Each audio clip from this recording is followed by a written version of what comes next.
By now, you know how to sketch and constrain geometry. Now it's time to start thinking in features. In this video, we'll build this part step by step using extrusions, holes, and patterns, skills that show up in almost every real Fusion design. Let's get started. Begin by starting a new part. Let's go ahead and save. We'll say Lesson 4 Multiple Extrusions. And again, make sure it's in the Fusion Essentials folder and click Save. After saving, let's go ahead and toggle the data panel. Now we'll start with a sketch. So we're going to click our normal front plane. This time we're going to use a different rectangle. So you can see mine is up here, but I pinned it there. So we're going to go to Create. We're going to say Rectangle, and we're going to choose Center Rectangle. On mine, you can see I've already created a hotkey for it because I use it quite a bit. So center rectangle is where we're looking. We're going to put it right there on the origin. Now in this particular one, we are going to make this 3 inches, and then I'll press the tab key on my keyboard, and 3 inches. So it's a 3-inch square. I'm going to press enter. Then I'm going to press E for extrude. And this one is also going to be 3. So I can either drag it there or I can choose 3. So essentially we have a 3-inch cube here. So I pressed enter on my keyboard and I'm going to kind of move it to where we can actually see it. What I'll do next is I'm going to take one of the sides because I'm going to create a pattern here. I'm going to take one of the sides and I'm going to choose sketch here at the top, just like normal. And I'm going to pick the side I want to draw on. And it really doesn't matter where you start here. But I am going to start and I'll grab a circle. And what I want to do ultimately is I want to put it in the middle. Now I can kind of eyeball that and I can say, well, it's on this line. But for now, I'm just going to place it right here in the middle of nowhere. However, I will go ahead and dimension this. Let's go ahead and make this 2 inches. Now we want the circle to be in the middle. So here's what we're going to do. We're either going to press D for dimension, or we'll go to the top and choose dimension. I'm going to say from this side to the center of the circle, so the dot in the middle of the circle. I'm going to drag that down. To be in the center, that needs to be 1.5.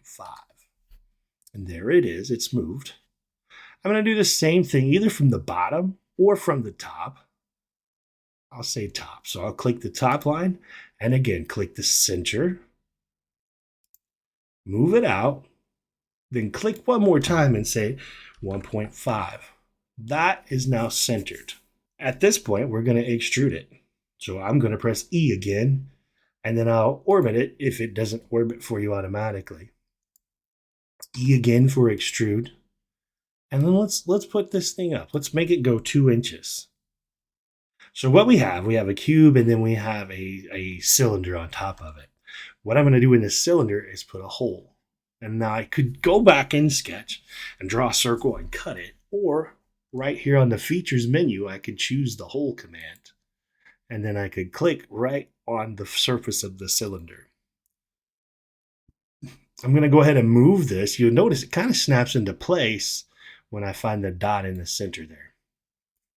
I'll go to the settings of the hole over here.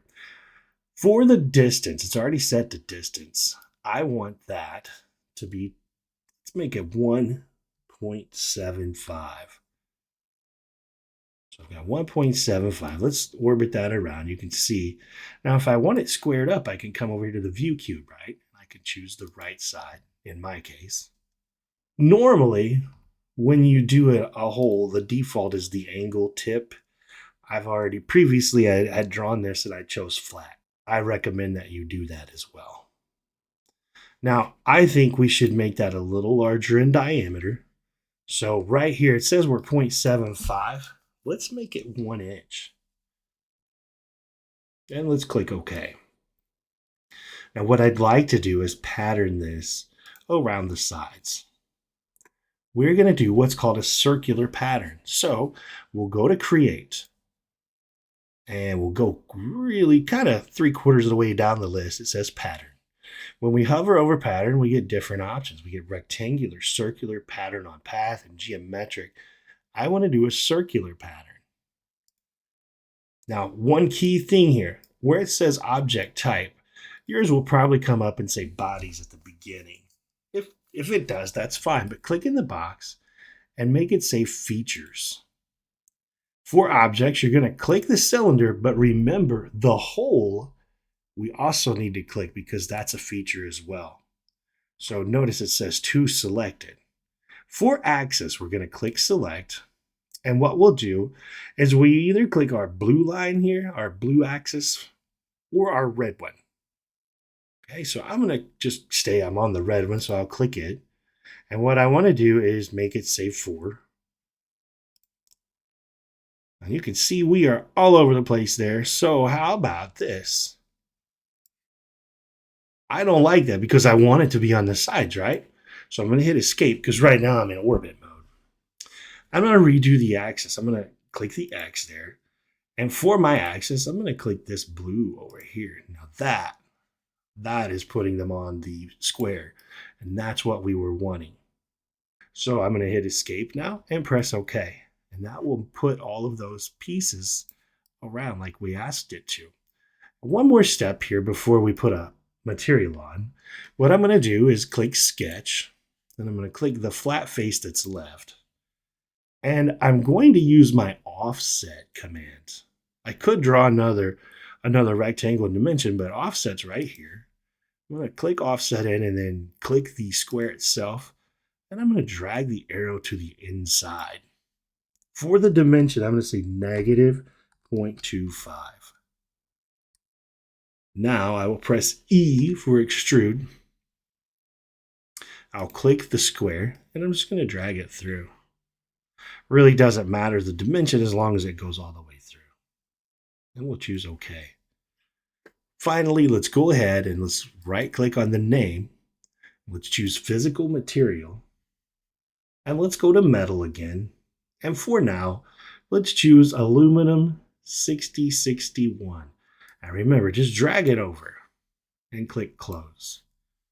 For your final step, before you call your teacher over, right click and say properties. And that will pull up your physical properties. And these are the properties that you'll show your teacher. Now don't forget, before you exit, you do want to save.